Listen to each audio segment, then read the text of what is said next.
어린이날 선물은 몇 살까지 받아야 할까요? 14살? 우리는 주님 안에서 평생 어린아이 같은 신앙심을 가지고 살아가기 때문에 죽기 전까지. 4대보험 뛰기 전까지. 죽을 때까지. 나이가 제한이 없다. 왜? 어른이라는 말이 있다시피 나이 제한이 없다. 전 지금도 받고 싶어요. 이번 어린이날 때 우리 아이들한테 선물을 주지 못했습니다. 근데 저도 선물을 받지 못했습니다. 저희 어머니한테. 애들은 뭐 나이가 먹어도 선물 받는 거 좋아하지 않을까? 슬리퍼나 반바지 혹은 찢어진 청바지를 입고 와도 되는지 안 되는지. 안 되고 찢어진 청바지가 아니 이분은 여기가 다 보일 거 아니에요. 반바지나 찢어진 청바지는 괜찮은 것 같은데 슬리퍼는 좀 예배를 드리기 때문인가? 다른 사람에게 예배에 방해되지 않을 정도는 중립인데 이 주어진 키워드가 3개 있잖아요. 저는 솔직히 슬리퍼는 좀 그렇고 찢어진 청바지도 좀 왜냐면 제가 가끔씩 반바지 입거든요. 안 된다. 그래도 하나님 앞에 나오는 자리인데 수줍은하고 편하게 입고 오는 것보다는 그래도 하나님께 나오는 자리니까 좀 더 격식을 차리고 좀 꼰대 같나요? 전 사실 된다 봐요. 요즘 아이들, 요즘 친구들이 교회에 대해서 너무 장벽이 많아지면은 접근하기가 아이들의 마음이 좀 다치기 때문에 저희 자녀들도 슬리퍼를 신고 가는 데가 있는데 하나님이 보시기에 좋지 않다 그런 걸 떠나서 마음가짐인 것 같습니다. 저는 안 된다고 생각합니다. 슬리퍼나 반바지는 조금 불편해요. 제가 볼 때. 내가 갖출 수 있는 최대한의 예의를 주님한테 갖추는 자리라고 생각하거든요. 예배가. 안 되죠. 찢어진 청바지는 교회 아버지 만나러 오는데 좀 단정하게 해고 와야지. 슬리퍼 질질질질 꼬울꼬 오면 그거 되겠어? 요즘 MZ세대들 사이에서 복음을 전파하는 방법으로 랩, 트로트, 쇼츠를 활용하는 거에 대해 어떻게 생각하시는지.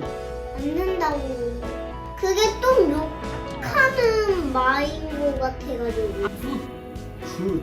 긍정적으로 생각합니다. 확실히 청소년 세대들은 쉽게 접할 수 있는 것들에 대해서 실제로 저도 많이 전도해놨기 때문에 효과를 많이 보고 있어서 긍정적으로 생각합니다. 저는 긍정적으로 생각합니다. 왜냐면 이게 진입장벽을 좀 깨트릴 수 있는 방안이잖아요.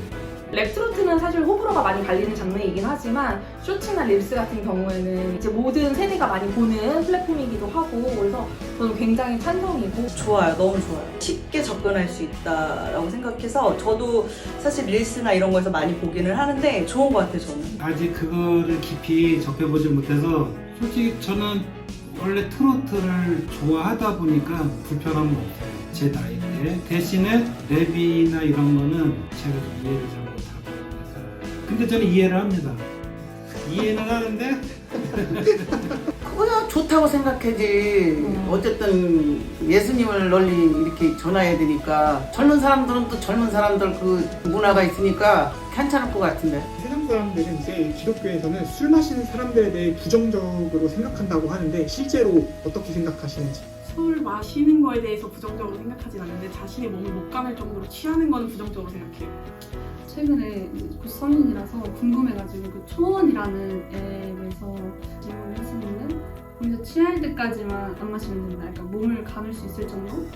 저는 전혀 부정적으로 생각하지 않고요. 좀 아쉽죠. 그들이 하나님을 알고 예수님을 믿는다면 그러지 않을 텐데 조금 그래서 그들을 보면은 그들 위해 기도하는 마음이 좀 생긴 것 같아요. 부정적으로 생각은 하진 않는데 그리스도인이라면 안 해야 되는 게 맞다고. 저는 좀 부정적인 사람이긴 해요. 술을 먹으면 실수를 할 수 있기 때문에 그 모습에서 사람들이 실망을 할 때가 많고 그렇다고 해서 그들을 막 이렇게 욕하고 정죄하고 이럴 건 아니지만 믿는 사람이라면 누군가가 보는 앞에서나 이런 데서는 본인 스스로 알기는 하겠죠. 저는 안 먹는 게 원칙이라고 봅니다. 취하지 말라고 하잖아요. 근데 먹다 보면 안 취한다는 거는 내 생각이지 누군가 봤을 때는 취한 모습이 분명히 나오게 돼 있거든요. 아유 부정적으로 생각해야지. 술 먹는 것은 안 좋아. 아니 성경에도 있잖아. 술 취하지 말라고 하나님께서 분명히 말씀하셨잖아. 그러니까 들 수 있으면은 기독교 내 세대 차이를 줄일 수 있는 방법은 뭐가 있을지. 사이좋게 지내고 동생을 때리지 않고 동생이랑 사이좋게 놀아요. 같이 나이 많으신 성도분이랑 나이 어린 성도분들이랑 릴스 찍는 거. 아니, 요즘 시대는 어떻게 간다. 저희가 좀 알려주는 것들, 뭐 찬송가만 딱딱 부르는 게 아니라 뭐 CCM, 뭐 랩이나 그런 것도 하면서 좀 진입장벽을 깨트리는 그런 방법도 마련하고 이해하기 쉽게 말씀드리면 좋을 것 같아요. 어른들은 변화되는 아이들의 이런 세대와 문화를 좀 받아들이고 나무라기보다는 좀 이해하려고 하고 저희 다음 세대들도 좀 윗분들을 존중하면서 그렇게 나가야 되는 것 같습니다. 너는 어리니까 못해. 그 다음에 어른들은 이거 이해 못할걸? 그 생각을 일단 버려야 될 것 같아. 다. 모든 사람들이. 어린이지만 할 수 있어. 어른이지만 하나님 안에서 우리는 할 수 있어. 네. 그 생각의 차이를 일단은 우리 스스로가 내려놔야 되지 않을까. 이해해주고 기다리고 믿어주는 거. 아이들이기 때문에 실수할 수 있고 술, 담배를 핀다고 해서 우리가 다 나쁘다고 생각할 수 있고 예배 시간에 존다고 해서 다 나쁘다고 생각하고 핸드폰 보고 무조건 왜 저래? 라고 생각할 수 있잖아요, 사실은. 근데 그게 다 나쁜 거는 아니라고 생각해요. 내가 내 애들을 키워보니까 때가 있다라고 생각을 해서 어른들 좀 그냥 기다리고 지켜봐줬으면 좋겠고 응원해줬으면 좋겠다. 믿어주는 게 중요합니다. 그들에게 이제 무엇인가 할 수 있다는 힘이 될 수 있으니까 어떤 행사나 모임이 있을 때 맡은 것들 감당해 갈 때 기도해주고 협력해주고 믿어줬을 때 그 세대 차이는 줄어들 것 같아요. 청년 학생들 행사에 참여를 하면서 그 세대 차이를 극복하려고 해요. 근데 극복한다기보다 참여하다 보니 자연스럽게 이해도 되고 차이가 좁혀져 있으면 될 것 같아요. 나이 먹은 사람들이 그 젊은 사람들 그 저기를 따라가야지 뭐 나이 먹은 사람들은 그냥 그냥 이렇게 바라봐주고 하는 게 낫지 않을까? 그래야지 뭐 세대 차이를 줄일 수 있는 거 아닌가?